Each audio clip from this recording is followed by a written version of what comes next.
പത്തരമാറ്റിൽ ഇനി വരാനിരിക്കുന്ന, അതായത് ദേവയാനി എല്ലാ സത്യങ്ങളും തിരിച്ചറിഞ്ഞതിന് ശേഷമുള്ള ഒരു കിടുക്കൻ എപ്പിസോഡിൻ്റെ റിവ്യൂ ആണ് കേട്ടോ പറയുന്നത്. അങ്ങനെ ദേവയാനി ഒടുവിൽ സത്യങ്ങളൊക്കെ മനസ്സിലാക്കി നയനയെ വീട്ടിലേക്ക് കൂട്ടിക്കൊണ്ടു വരുന്നുണ്ട്. എന്നാൽ ഇതൊന്നും കണ്ട് നിൽക്കുന്ന അനാമികക്ക് ഒട്ടും തന്നെ സഹിക്കാൻ പറ്റുന്നില്ല കേട്ടോ. നയന വന്നപ്പോൾ മുതൽ നവ്യ നല്ല രീതിയിൽ തന്നെ നയനയെ നോക്കുന്നുണ്ട്. നവ്യയാണെങ്കിൽ നയനയ്ക്ക് കഞ്ഞി കൊടുത്തുകൊണ്ടിരിക്കുകയാണ്. ആ സമയത്ത് അനാമിക അങ്ങോട്ടേക്ക് ഇടിച്ചു കയറി ദേഷ്യപ്പെട്ട് ചെല്ലുന്നുണ്ട്. ഹോ, ചേച്ചിയും അനിയത്തിയും പഴയ പോലെ ഒന്നായല്ലോ. ഞാൻ കരുതി ഇവളിനി ഈ വീട്ടിലോട്ട് തിരിച്ചു വരില്ലെന്ന്. അപ്പോൾ നവ്യ പറയുന്നുണ്ട്, അങ്ങനെ നിന്നോട് ഇവിടെ ആരെങ്കിലും പറഞ്ഞോ? അതിനിടയ്ക്ക് നയന കയറി പറയുന്നുണ്ട്, ചേച്ചി വേണ്ട, നീ മിണ്ടാതിരി നയനെ. ഇവൾ ഇങ്ങനെയൊക്കെ പറയുമ്പോൾ അതും കേട്ടുകൊണ്ട് നിൽക്കണോ? എടി, ഇതിപ്പോൾ പഴയ നയനയല്ല, അമ്മായിമ്മ അംഗീകരിച്ച നയനയാ. അതായത് നിന്നേക്കാൾ പ്രാധാന്യം നയനയ്ക്ക് ഇപ്പോൾ ഈ വീട്ടിലുണ്ടെന്ന് അർത്ഥം എന്ന് നവ്യ പറയുമ്പോൾ, ആര് പറഞ്ഞു വല്യമ്മ ഇവളെ അംഗീകരിച്ചിട്ടുണ്ടെന്ന്? വല്യമ്മയുടെ മനസ്സിൽ കൃത്യമായൊരു പ്ലാൻ ഉണ്ട്. അത് നടത്തിയെടുക്കാൻ വേണ്ടി ഇവളെ കരുവാക്കുവാണ്.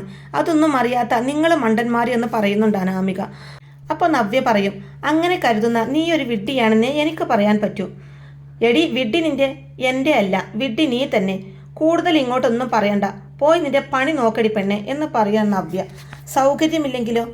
നിനക്ക് വേണമെങ്കിൽ മാറി നിന്നോ, എനിക്ക് ഈ വീട്ടിൽ അവകാശമുണ്ട്. അതുകൊണ്ട് ഞാൻ ഈ വീട്ടിൽ എവിടെ വേണമെങ്കിലും നിൽക്കും.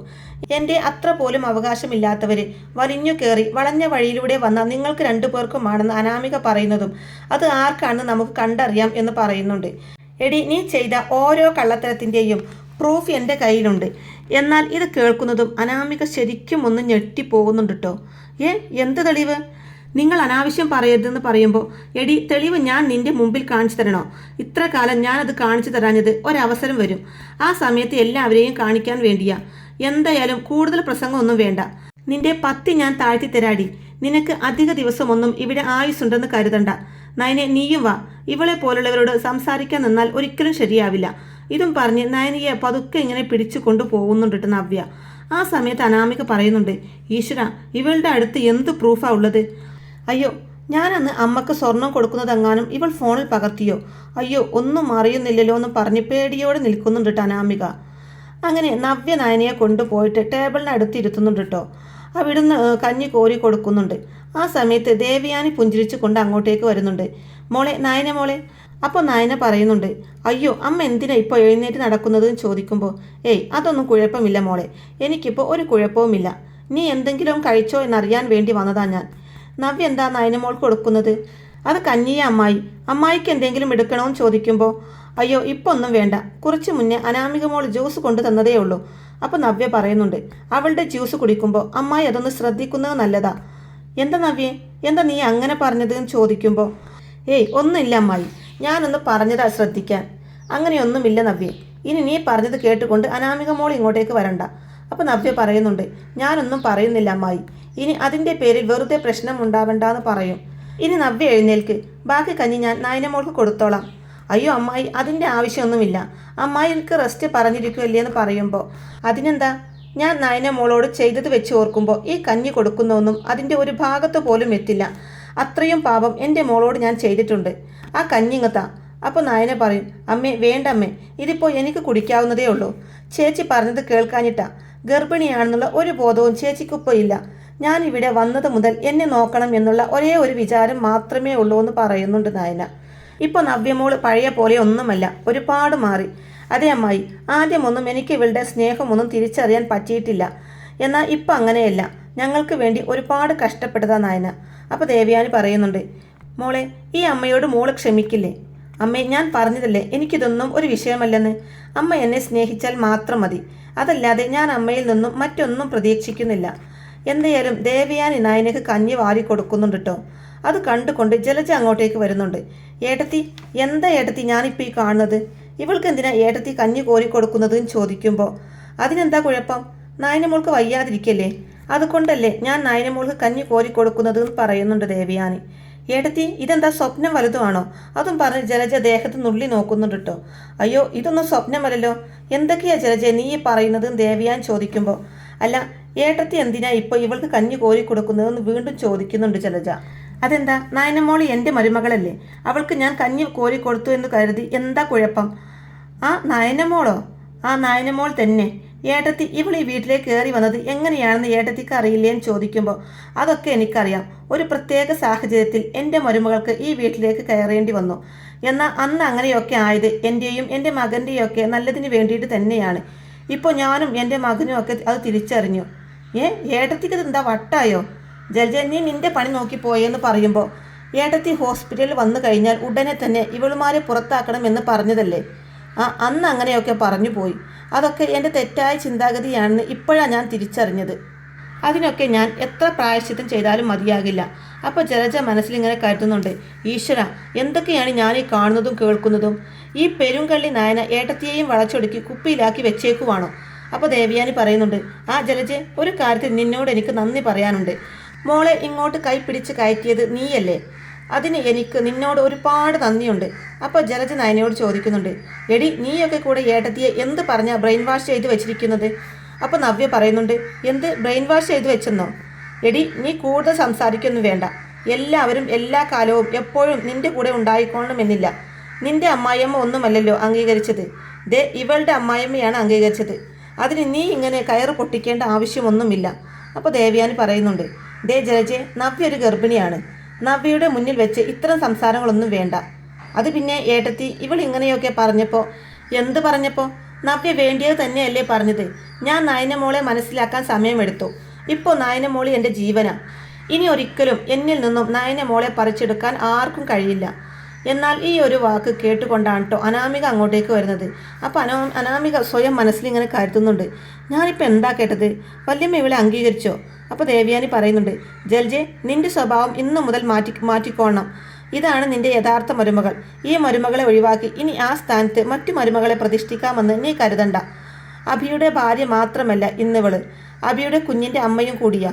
ആ ബോധം എപ്പോഴും ജലജയുടെ മനസ്സിലുണ്ടായിക്കോട്ടെ എന്ന് പറയുന്നുണ്ട്.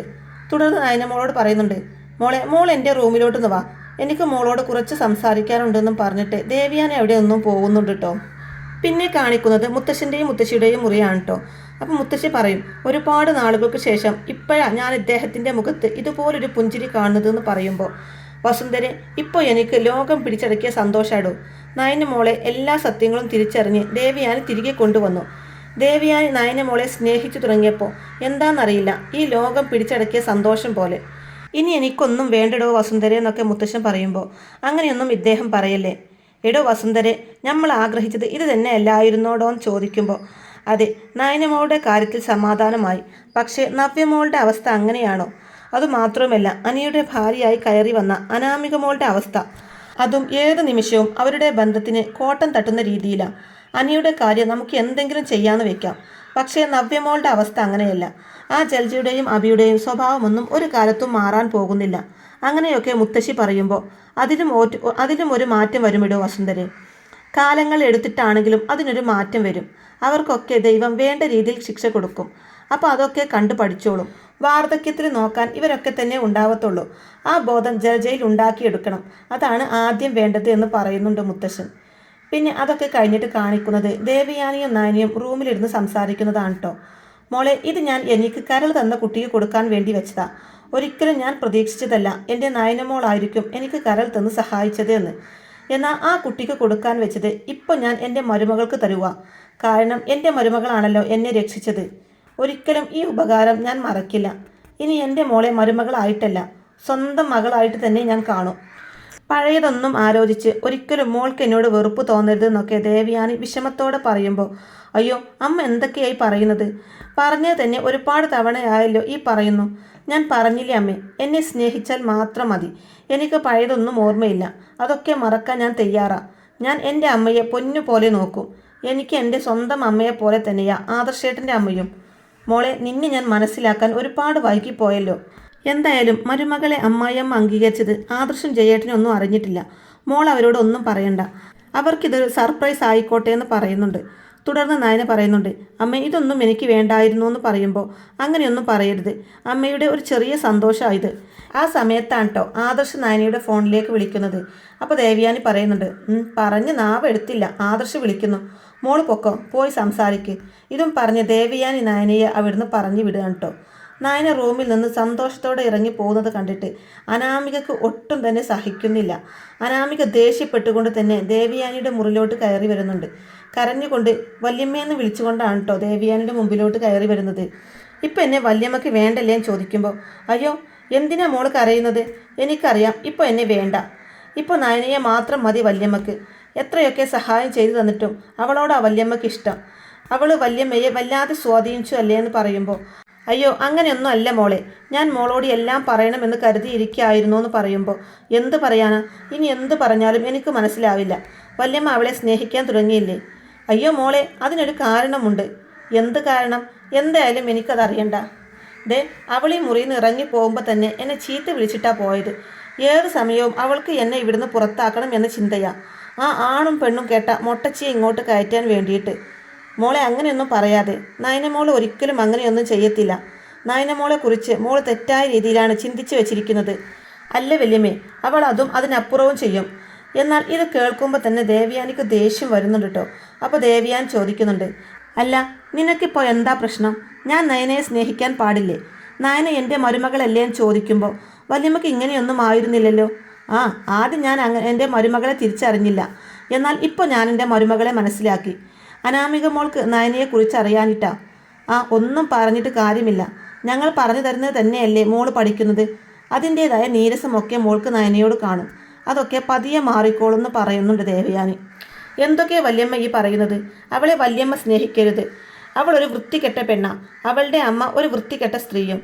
വല്യമ്മക്ക് അറിയില്ലേ, അവൾക്ക് ഇങ്ങോട്ട് കയറിക്കൂടണം എന്നുള്ള ഒരൊറ്റ വിചാരം മാത്രമേ ഉള്ളൂ. അതിനു വേണ്ടിയിട്ട് അവൾ വളഞ്ഞ വഴിയിലൂടെ ഇങ്ങോട്ട് വന്നത്. അവളുടെ ചേച്ചിയെയും ഇങ്ങോട്ട് കയറ്റിയത്. അതുകൊണ്ടാണ് ഞാൻ പറഞ്ഞത് അവളൊരു വൃത്തികെട്ട സ്ത്രീയാണെന്ന്. ദേ അനാമിക, വാക്കുകൾ സൂക്ഷിച്ചുപയോഗിക്കണം. നിന്റെ ഏട്ടത്തിയാണ് നയന. വല്യമ്മേ, ഞാൻ ഒന്നും പറയണ്ട. ഇന്നത്തോടെ നിർത്തിക്കോണം. ഇനി നയനയെക്കുറിച്ച് ഇങ്ങനെയൊന്നും പറയരുത്. നയന അങ്ങനെ ഒരു കുട്ടിയല്ല. നയന നല്ല കുട്ടിയാ. മോള് നയനമോളെ കണ്ടു വേണം പഠിക്കാൻ. കേട്ടല്ലോ? കേട്ടു. എന്തായാലും എനിക്ക് സന്തോഷമായി. വല്യമ്മ അവളുടെ കൂടെയാണല്ലോ അല്ലേ? ഇനി ഞാൻ എന്തിനാ ഇവിടെ നിൽക്കുന്നത്? ഇതും പറഞ്ഞ് ദേഷ്യത്തോടെ അനാമിക പുറത്തേക്ക് പോവാണ് കേട്ടോ. എന്നിട്ട് മുറിയിൽ പോയി രേവതിക്ക് ഫോൺ ചെയ്യാണ്. രേവതി ആ ഫോൺ കണ്ടപ്പോൾ തന്നെ എടുക്കുന്നുണ്ട് കേട്ടോ. ഹലോ മോളെ, എന്തൊക്കെയുണ്ട് വിശേഷം? ഒന്നും പറയണ്ട. മോൾക്ക് കൊട്ടക്കണക്കിന് വിശേഷമുണ്ട് അനന്തപുരിയിൽ. അതെന്താ മോളെ ഇങ്ങനെയൊക്കെ പറയുന്നത്? അച്ഛനും അമ്മയും എത്രയും പെട്ടെന്ന് ഇങ്ങോട്ട് പോര്. മോളെ അങ്ങോട്ട് കൂട്ടിക്കൊണ്ട് പോവാൻ. എന്ത്, നീ ഇങ്ങോട്ട് വരുന്നെന്നോ? എന്താ അടുത്ത പ്രശ്നം? അമ്മേ, ഇവിടെ ആ നയനയെ അംഗീകരിക്കാത്ത എൻ്റെ വല്യമ്മയില്ലേ, ആ നയനയെ അംഗീകരിച്ചു. ഇനി എന്തിനാ അമ്മേ ഞാൻ ഇവിടെ നിൽക്കുന്നത്? എന്നേക്കാൾ അധികാരം ഇപ്പോൾ അവൾക്കാ. അവളെന്തോ അസുഖം നടിച്ച് വല്യമ്മയെ കുപ്പിയിലാക്കി വെച്ചേക്കുക എന്നൊക്കെ അനാമിക പറയുമ്പോൾ, ആഹാ അങ്ങനെയാണോ? അവർ നിന്നെയായിരുന്നല്ലോ തലയിലെടുത്ത് വെച്ചിരുന്നത്. ഇപ്പോൾ നിന്നെ വേണ്ടേ? അമ്മേ, അവർ എനിക്കിപ്പോൾ പുല്ല് വില പോലും തരുന്നില്ല. അവളെപ്പറ്റി ഞാൻ വേണ്ടാത്തത് പറഞ്ഞതിന് വല്യമ്മ എന്നെ അടിച്ചില്ലെന്നേയുള്ളൂ. ബാക്കി പറയേണ്ടതൊക്കെ പറഞ്ഞു. എനിക്ക് വല്ലാതെ ഹേർട്ടായി. അയ്യോ, എൻ്റെ മോളെ അവിടെ ഇട്ട് എല്ലാവരും കൊല്ലാകൊല ചെയ്യാണല്ലോ. ഇത് ചോദിക്കണം അമ്മേ. അവൾ എല്ലാവരെയും ഇങ്ങനെ കുപ്പിയിലാക്കി കഴിഞ്ഞാൽ നമ്മളൊക്കെ പിന്നെ വെറും വേസ്റ്റാന്ന് അനാമിക പറയുമ്പോൾ, ദേവയാനി മോളോട് അങ്ങനെ ചെയ്തെങ്കിൽ അത് ചോദിക്കുക തന്നെ വേണം. ഞാനും അച്ഛനും കൂടി ഇപ്പോൾ തന്നെ അങ്ങോട്ടേക്ക് എത്താം എന്ന് രേവതി പറയുമ്പോൾ, ശരി അമ്മയെന്ന് പറയുന്നുണ്ട് അനാമിക. എന്തായാലും ഇനി ഇവിടുന്ന് അങ്ങോട്ട് നല്ല ട്വിസ്റ്റുകൾ അടങ്ങിയിട്ടുള്ള എപ്പിസോഡുകൾ തന്നെയാണ് കേട്ടോ. അപ്പോൾ ഈ റിവ്യൂ ഇഷ്ടമായിട്ടുണ്ടെന്നുണ്ടെങ്കിൽ വീഡിയോ ലൈക്ക് ചെയ്യാനും ചാനൽ കൂടി ഒന്ന് സബ്സ്ക്രൈബ് ചെയ്ത് സപ്പോർട്ട് ചെയ്യാനും മറക്കല്ലേ ഫ്രണ്ട്സ്. താങ്ക്